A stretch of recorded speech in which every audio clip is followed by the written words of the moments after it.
Ал енді кеш жарық құрметті тыңдарман қауым, 101.4 FM толқында кеш жарық бағдарламасы. Микрофон алдында мен Мейрам Сапарғали және де әріптесім Гүлназ Аманғали. Баршаларыңызға кеш жарық дейміз. Армысыздар, қадірменді тыңдармандар, баршаңызға тағы да кеш жарық дейміз. Бүгінгі эфиріміздің қонағы жас күйші, домбырашы Темір Дулат бүгін біздің эфирімізге келіп отыр. Қош келдіңіз. Қош көрдік. Гүлназ, мәке сіздерге. Рахмет. Енді Темір дейміз, немесе қазақша Темір дейміз. Қалай атасақ та енді қателеспейміз деп ойлаймын.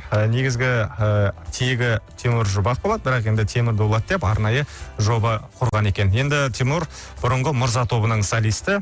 Қазір енді жеке шығармашылыққа осылайша жолды таңдағаннан кейін оның үстіне жаңағы шығармашылықтың да өзіндік бір сан қилы жаңағы ауыртпашылықтары бар. Солардың барлығынан өтіп бүгінгі күні осылайша жеке бір жол таңдаған өнерпаздың бірі. Негізгі аспабы енді домбыра. Ән айтпайсың ғой, Темір? Жоқ. Домбырамен. Біздің қазағымыздың күмбірлеген домбырасымен қоңыр күйін баршаға паш етуге. Енді Темір Дулат жобасына толықтай тоқтала кетсең.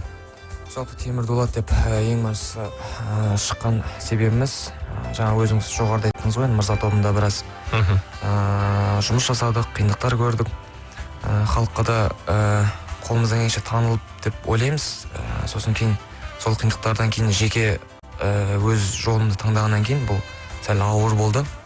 Екіншіден Тимур Жұбақ болып шығып жүрген кезімде бізде біткен іске сын айтушылар көп қой жалпы. Сол сын айтушылар көп, жаңағы атың дұрыс емес, неге Тимур деп сөйтіп біраз айтқаннан кейін сол енді қазақшалап Темір дедік. Сосын Дулат деген енді ол өзімнің бабам, сол бабамды қойып енді халыққа бір жағымды болсын, бір жағынан естуге де оңай болсын деп солай қойып осы Темір Дулат болып өзімнің ең басты айтатын бұл өнердегі жаңалығым, ол өзімнің жеке күйлерімнің шығуы, авторлық. Жалпы халыққа енді мені таныту мәселесі бойынша енді жұмыс жасап жатырмыз. Болашақта осы сіздердің радиоларыңыз арқылы болмаса теледидар арқылы жалпы ести жатасыздар деп ойлаймын. Әрине, міндетті түрде енді қаншама жаңа шығармалардың барлығын естиміз деп ойлаймыз. Бүгінгі күні мінекей жаңадан жазылған шығармаларым бар дедіңіз, иә? Одан кейін жаңа эфирден тыс клипте түсіруге дайындалып жатырмыз дедік. Дәл қазір таңда шығармашылық жұмыстар. Ол қандай композицияға дайындалып жатсыздар? Негізі мына Астана күніне деп ойлағанбыз, оған енді қазір уақыт тапшы үлгермей жатырмыз. Бірақ қазір осы клипті осы қала күнінен кейін бастап қайта жоспарға алуымыз мүмкін. Ол менің өзімнің жеке өзімнің күйіме алып ең алғашқы туындым болып шығады. Бұл қандай күй, осы жайлы айта кетсеңіз? Шынымды айтайын, бір әзірше құпия бола тұрсын, иә. Тосыннан сыйлық жасағанды жақсы көреміз ғой барлығымыз. Енді мысалы Элегия деген композиция қазір бізде мінекей бірінші тұр екен. Бүгінгі орындалатын, яғни сіздер тыңдайтын композицияның бірі, осы композицияға тоқтала кетсек. Жалпы бұл Элегия шығармасы ең басты авторы, негізгі авторы Жәнібек Боранбаев деген менің өзімнің өмірдегі досым. Қазіргі таңда елге Терса деген топпен танымал болып жүрген азамат. Сол топтың әншісі маған арнайы осы шығарманы жазған болатын. Шығарманы біткеннен кейін ат қою біз үшін ең қиын ғой. Ар ойладық, бер ойладық. Сол уақытта бір кездесу, жақсы бір кездесу болып қалды бір. Сол кезде қонаққа бір Құрмаш Маханов ағамыз келген болатын. Сол Құрмаш Маханов ағамызға аға осы бір тыңдаңызшы мына шығарманы деп әбден тыңдаттық та, осыған енді бір сізге қолға салайын, ат қойып беріңізші деген болды. Ар ойлап бер ойлады, Темір, мен саған осыған жақсы ат қойып берейін, қабылдайсың ба деді. Қабылдаймын дедім. Элегия деп. Сол бүгін Элегия болып халыққа кетті. Жалпы енді Элегия сөзінің өзіңгі мағынасы. Жалпы Элегия деген нәрсе бұл ешқандай аударылмайтын сөз. Біріншіден бұл қалай айтсам болады, әлемдік термин. Жалпы кез келген адамның қарапайым жалпақ тілмен айтқан кезде, бұл қарапайым тілмен айтқанда Элегия кез келген адамда болады. Мысалға біреу табиғатты көргенде, біреу мысалға сүйген жарын көрген кезде, болмаса бір ғимаратты көрген кезде, мүмкін бір самолетті, пойызды көрген кезде бір адамда бір сезім болады ғой. Осы сезімді Элегия деп атайды. Ал бұл осы Элегияға біз арнайы бір телевидениедегі жолдастарымызбен бір бейне клип түсіргенбіз, кішігірім. Аса қатты мықты деп айта алмаймын, жақсы шыққан туынды деп айта алмаймын, бірақ сол Қазақстанның біз білмейтін жалпы көптеген жерлер бар екен, табиғаттары. Солардың бәрін біз қордан алып, сол өзім ойнап, соған арнайы бір телевизиялық бұл мына шетелдегі біздің қандас бауырларымызға арнайы жасалған клип болатын. Бұны біз енді Қазақстан ұлттық арнасынан осы былтыр қараша айында тұсауын кескен болатынбыз. Содан бері білмеймін, халыққа жетті ме жетпеді ме. Түсінікті. Ендеше кезекті дәл осы күйге берсек.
Енді домбыраның үні дегенде көпшіліктің көз алдына бірден күй ғана елестейді. Домбырамен не болмаса домбырамен ән айтып тұрған адам ғана елестейді. Бірақ енді жаңағы кейбір әлемдік классикалық шығармалардың өзін осы домбыраға салып орындап жатқанда көбілігі тамсана да таңдана да қарайды. Қазіргі кезде мысалы сіздің Тимур енді орындап жатқан мына композицияларыңа сұраныс қалай?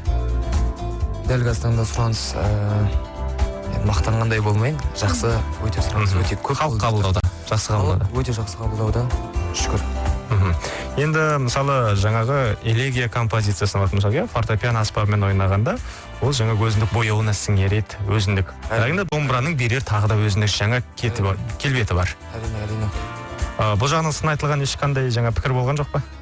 Біріншіден сын айтатындай жағдай болып жатқан жоқ. Себебі бұл маған арнайы жасалған шығарма болғандықтан, бұл менің өзімнің шығармам болғандықтан, әрине авторы бар ғой. Сондықтан әзірше ешкім сын айтқан жоқ. Мақтау естіп жатыр. Түсінікті. Негізгі енді оқыған мамандығыңда осы домбыра курсы, иә? Домбыра. Оның ішінде күйшілік өнер. Енді жаңағы қазіргі кезде бұрынғыдан келе жатқан күйлерді орындау, және де жаңадан шығып жатқан күйлерді бар жарыстар, сайыстар.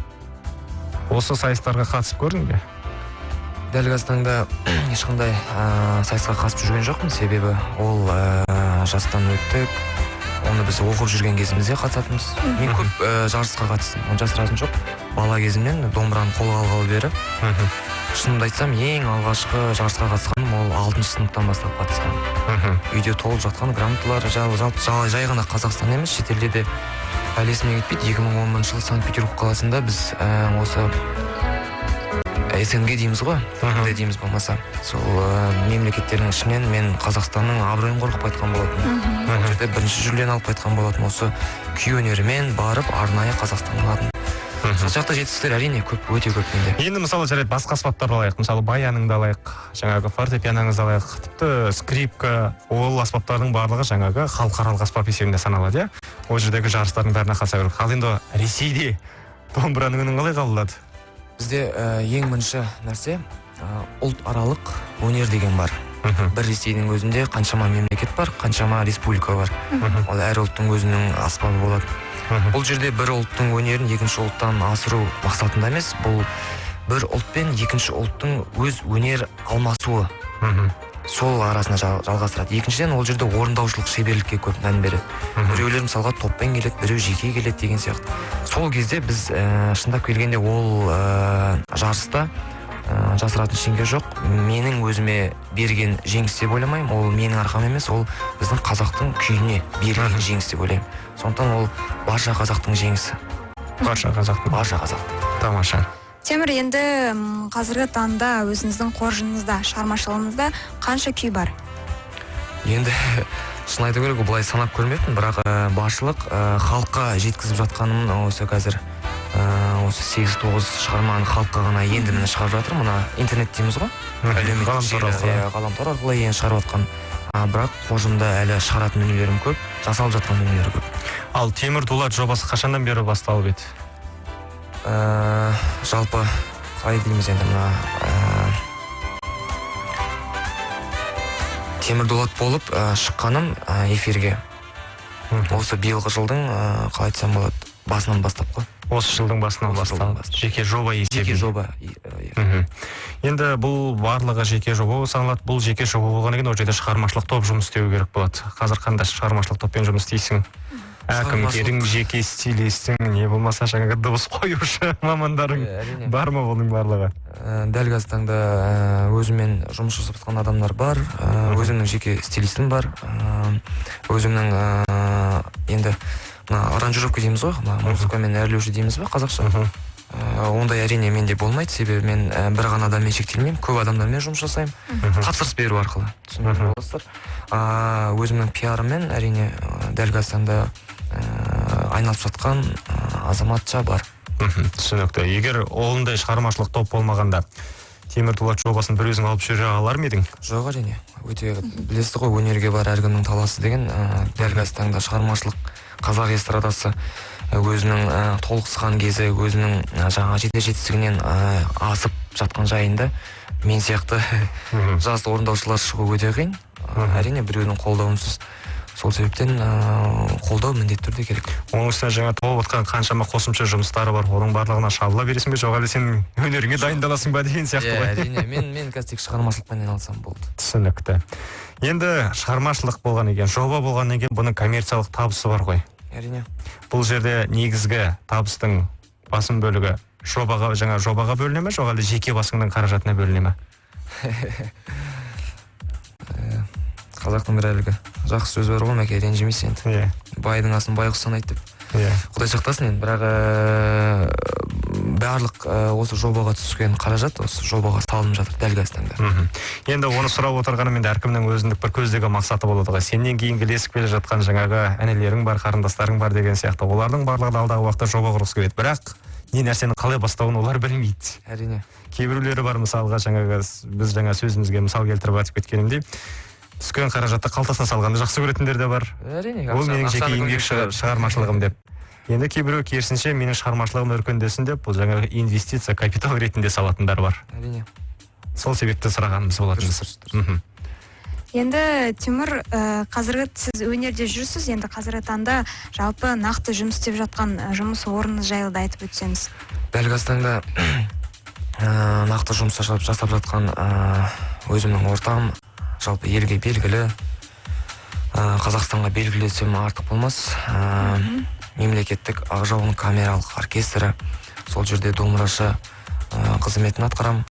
Әртіс ретінде өздеріңізге белгілі, жалпы қазақ халқына белгілі сол Ақжауын оркестрінің жетекшісі, Қазақстан Республикасының еңбек сіңірген әртісі, күйші, композитор Секен Кәрімұлы Тұрысбеков ағамыздың сол кісінің қол қанатындамын. Сол кісіден әлі үйреніп жүрмін, үйрене беремін деп ойлаймын. Жалпы шығармашылыққа оны атап өткен артық болмас. Сол кісі маған көптеп жаңа демеп жүреді. Сол кісі жаңағы қалай күй шығару керек, сахнаға қалай шығу керек, қалай сөйлеу керек. Сол кісінің жаңағы тәрбиесімен жүрген адам. Аспаптың мәдениетінен сахна тіліне дейін барлық бағыттар қамтылған.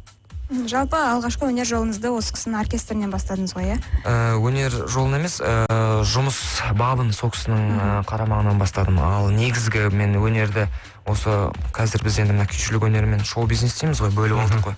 Осы шоу-бизнеске негізгі мені алып келген, оқып жүрген кезімде өздеріңізге белгілі күйші Асылбек Еңсев ағамызды білесіздер. Ол менің жалпы осы шоу-бизнеске жетелеп алып келген менің нұсқаушым. Ол кісіге мен әрине егер тыңдап отырса, осы радионың осындай мүмкіншілікті пайдаланып рахметін айтқым келеді.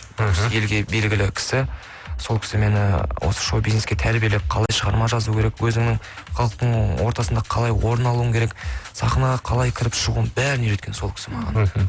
Түсінікті. Енді міне тағы бір композицияның реті келіп тұр. Қазір тыңдай кетейік. Жүрек сыры деп аталатын композиция. Дегеніміз дұрыс шығар, енді бұл күй емес шығар, Бұл шығарма. Толықтай жүрек сыры шығармасы бұл біздің жас композитор қарындасымыз бар, Нұрғаным Жексенбайқызы. Мен өзім өмірдегі, былай өнердегі бір жағынан қарындасым. Сол қарындасымыз маған 2008 жылы өзі арнайы тәке деп осындай бір шығармам бар еді, осындай сіз өнерде осы шоу-бизнес дейсіз ғой, сода жүрсіз, осындай бір шығарсаңыз жарыққа деп өзі қолға салған болатын. Содан бері ойнап қазір. Түсінікті. Тыңдайық, бағасын берейік. Құлақтан кіріп бойдалар, әсем әнмен тәтті күй, көңілге түрлі ой салар, әнді сүйсең менше сүй. Абай Құнанбаев.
Мінекей, кеш жарық бағдарламасы 101 ТРТ толқында. Ал енді құрметті тыңдарман қауым, студиямызда бүгін қонақта Темір Дулат. Яғни бұл жоба деп айтсақ та болады, не болмаса Темір Дулат деп өзінде тікелей атай берсеңіздер де болады. Қай жағынан айтсақ та қателеспейтін осындай бір өнерпазымыз отыр.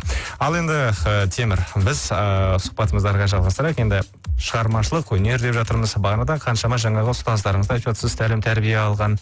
Қазіргі кезде өзіңіз шәкірттерге тәрбиелеуден не болмаса біреуге көмектесу, жаңағы сахналық жағынан көрген білгендеріңізбен бөлісу бар ма? Дәл қазірде жалпы айтады ғой, біреуге ақыл айту үшін ең бірінші өзің үлгілі болуың керек деп. Дәл қазірде мен біреуді тәрбиелейтіндей жағдайда емеспін. Бірінші өзімді тәрбиелеп жатырмын. Бұл өнерде де, өмірде де. Себебі үлкен шығармашылық, үлкен сахна халықтың алдына шығу өте қиын нәрсе. Ал шәкірт дәл қазірде тәрбиелеп жатқан жоқпын. Енді мысалы қазір кезде бір жаңағы домбырашылық мектептер, шағын балалар үшін, не болмаса жаңағы әншілік мектептер деген сияқты мектептердің қатары жеткілікті. Сондай бір мектеп ашып, жаңағы қосымша табыстың көзін ашу ойда жоқ па? Жоқ, енді ол әрине, ол мектеп ашу біріншіден оңай шаруа емес. Бала тәрбиелеу жалпы айтады. Академия болмаса университет оқудан да ең ауыр жұмыс ол бала тәрбиесі дейді. Жалпы бұл ұрпақтың тәрбиесі деген оған үлкен мән беру керек, үлкен жауапкершілік. Ал ондай жауапкершілікті алу үшін ең бірінші сол мектепті басқаратын адамның өзі, болмаса сол балаға сабақ беретін адамның өзі өмір көру керек. Ал өмірдің ауыртпашылығы мен қуанышын көру керек. Сондай адам ғана тәрбие бере алады. Сондықтан ондай жасқа мен бірінші жеткен жоқпын. Болашақта әрине бұйырып жатса, неге ашпасқа? Түсінікті. Енді мысалы күйшілердің де бір сарыны болады ғой, не болмаса жаңағы мектеп, жаңа өңірлік мектеп дейма. Мен енді нақты ара-жігін ажыратып біле білмеймін. Енді өзім бұл салада ешқандай жұмыс атқарып көрмегеннен кейін.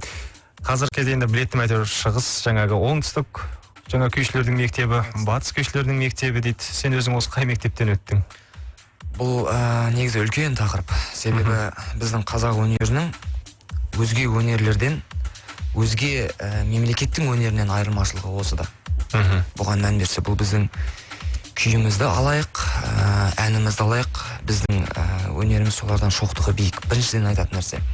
Кез келген ұлттың өнерін алып қарасаңыздар, бір сарында жүреді. Ал біздің мемлекетіміз қандай, құдайға шүкір, өздеріңіз білесіздер, ұшқан құстың қанаты талатын, шапқан тұлпардың тұяғы талатын дейміз ғой жалпы. Осындай ауқымды мемлекетіміздің ауқымды өнері бар. Шығысына барсаң, шығысында бір бөлек, солтүстігінде бір бөлек, батысында бір бөлек, оңтүстігінде бір бөлек. Бұл біздің ең басты байлығымыз. Академик Ахмет Жұбанов жалпы осы өзінің мына кітабында негізі 7 мектепке бөліп кеткен күйшілік өнерді. Дәл қазіргі таңда ол күйшілік өнер мектебі қосылып жатыр. Өйткені мына білесіздер, шетелдегі біздің қандас бауырларымыздың да күйлері қазір өзіміздің қосынымызға еніп жатқаннан кейін күйшілік мектеп саны көбейіп жатыр. Атап айтсақ, мысалға мына бір шығысты алайықшы, ол жерде біздің бай жігіттің күйлерін ал шығыс өңірінің күйінің өзі түр-түрімен бөлініп кетеді. Жетісу күйшілік мектебі өзінше, ол жерде білесіздер, жаңағы Нұрғиса Атабайұлының айта берсек көп. Арқа күйшілік мектебі, мысалға Тәттімбеттің өзінің ойналғаны, Қыздарбектің алса жетеді ол жақта. Мына жақта батысқа барсаң, бір Құрманғазының күйі дейді, Дәулет Керейдің, Қазанғаптың, Дина шешеміздің әрқайсысы әртүрленеді. Қаратауға барсаң, Сүгір Әлиұлы, мысалға, ол жерде Төлеген Момбековтың. Мына бір күйдің екінші күйге күйшілік мектепке ұқсамайды. Бұл біздің ең басты байлығымыз. Мына дәстүрлі әнге алатын болсақ, дәстүрлі әндеріміздің өзі сарыны өте көп. Сондықтан бұл біздің ең басты байлығымыз. Ал негізгі, жаңа өзіңіз жоғарыда айттыңыз ғой, қай өңірден боласыз деп, менің негізі туған жерім сол. Оңтүстік Қазақстан облысы Созақ ауданы Шолаққорған районынан болғандықтан мен сол Қаратау күйшілік мектебіне жатам. Енді болашақта әрине жалпы мына күйшілік мектепке бір тарихқа бір енгізіп жатса, бұйырса деп үміттенеміз әрине. Енгізіп жатса, мен сол Қаратау күйшілік мектебінің қатарына қосылатын шығарым деген үміттемін. Ал енді Тимур, мынадай сұрақ қойғым келіп отыр. Жалпы күйдің шығарылу процесі. Иә, бұл белгілі бір шабыт керек па бұған, немесе өзіңіздің белгілі бір музаңыз бар ма? Мысалы, жаңа өзіңіз айтып отырсыз, сіз ұстаздарыңыздың бірі Секен Тұрсынбек мырзам, күйшіміздің өзі көңіл толқын шығару үшін 20 жылдай уақыт кетті деп айтады. Сізде бұл процесс қалай жүреді? Біріншіден,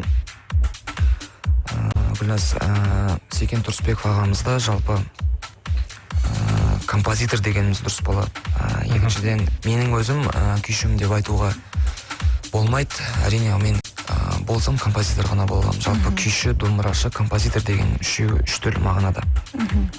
Жалпы тыңдаушылардың құлағына да бір біліп жүрсін дегенім. Екіншіден, күй шығару процесі деп жатсыз, бұл таңғы 5-терге таман ұйықтап жатқанда бір кезде шабыт келіп оянып, домбыраны алып тартып шығарам деп өтірік айтпай қойын. Бұл кез келген уақытта келетін нәрсе.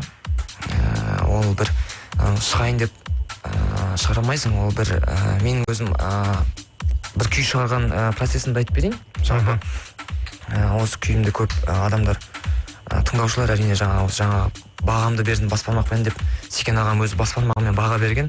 86-16 деген күй шығарған болатынмын. Неге 86-16? Әрине бұл тарихы ауыр, жалпы. Сол 86 жылғы оқиғаға байланысты ма? Осы 86 жылғы оқиғаны білесіздер, біз қазақ халқы өзіміздің тәуелсіздігімізді қанымызбен төлеп алдық қой, жасыратын жоқ. Қазіргі жастар соны біз бағалай білуіміз керек. Әрине осының оқиғасы маған Секен ағамыз көп айтып берген болатын. Қандай қиындықтар болған, сол кезде қыздарымыздың, қаракөз қыздарымыздың қиналғанын, талай жастарымыздың құрбан болған, ол менің жүрегім тербеткен. Әрине одан да басқа менің мұғалімдерім, сол қатысқан кісілер айтып берген менің жүрегімде, жадымда сақталып қалған болатын.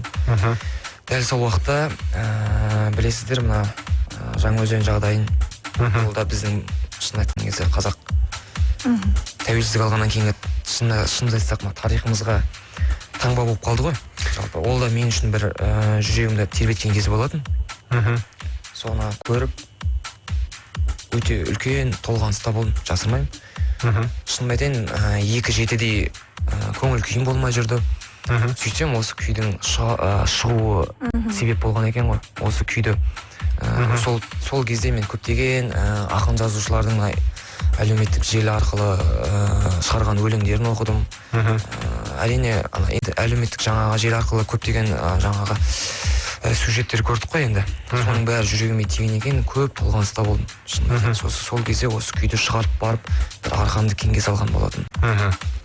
Енді күйді шығарған кезде сіз оны бірден таспаға жазып аласыз ба, әлде нотаға түсіріп отырасыз ба, есіңізде сақтау үшін қалай? Дәл қазір таңда енді шынымды айтайын, мына мобильді дейміз, сотка дейміз, сотканың ішінде диктофон деген бар, осы бір үлкен пайдасы тиіп жатыр шынымды айтайын. Сол кезде соны қоса қалдым да жазып жаңағы тез есте сақтау үлгермейсің ғой, соны жазып әйтеуір соны дамытып сөйтіп енді мысалы жарайды суретшілер, мысалы бір туынды жасау үшін жарайды қылқаламмен жаңағы соның бейнесін салып шығады. Әншілер бір ойды жеткізу үшін сөзмен жаңағы өнімен жеткізеді. Бишілер қимылмен жеткізеді. Күйшілер қалай жеткізеді? Жалпы Бауыржан Момышұлының бір жақсы сөзі бар. Әншінің дауысы ол домбыраның көмейі емес дейді. Өлеңнің сөзі ол домбыраның пернесі емес дейді. Ал күй ол қазақтың төл өнері дейді. Жалпы күйді өзінің көкейіне жаңағы көзі бар дейміз ғой. Білімі бар, құлағының саңлауы бар дейміз. Сондай адамдар ғана түсінеді. Жалпы күй арқылы кезінде мына тарихты ақтарып қарайтын болсақ, күй арқылы кезінде мына Абылай ханның заманында да мына бізде жоңғарлардан көптеген жаңағы жаугершілік заман болды ғой, өзіңізге белгілі, сол 1700 жылдар. Сол кезде тіпті мына Қытайдың елшілер келген уақыттың өзінде де осы күй арқылы жеткізген.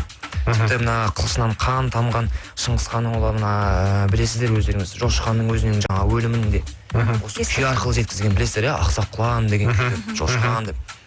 Осының өзі жаңағы күйдің құдіреттілігі. Оған адамның көкейінің жаңағы қайтсам болады, көкейінде көзі бар адамы ғана түсінеді. Бірақ енді екінің бірі түсіне алмайды дегенге отыр ғой. Жоқ, неге? Мен халықтың ортасында жүргеннен кейін көп жүремін әлі күнге дейін. Концерттерде де мына жиындарда жүрген кезде осы қазақтың домбырасын алып күйін тартқан кезде арқасы қосқан қазақтар көрген кезде тіпті мен айтпай ақ қойдым, мына осы жақында ғана мен Стамбул қаласына барып келдім. Сонда біздің қазақ бауырларымыздың құрылтайына барған уақытымызда бір көкейіме түйген бір ойды айтайын. Ол жердегі қазақтардың, мына мен қатарлы жастар, тілі бұралған, сана қазақ, жүрек қазақ деп соғады. Дәстүр жаңағы не түрік емес, не неміс емес, бірақ қазақ. Сонда мен бір түсінгенім, қазақтың құрылтайы болып жатыр, шықты да бір кезде қара жорғаны қойып еді, бәрі шығып биледі да.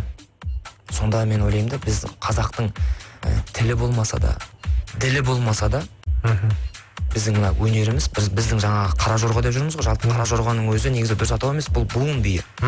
Жаңа біз билеп жүрген ол келіншек деген күй. Мысалы, сол күйді ойнаған кезде, анда қазақтардың жаңа құлшын ұстап ортаға шығып билегенін көрген кезінде, күйдің қандай құдіреттілігін сезуге болады.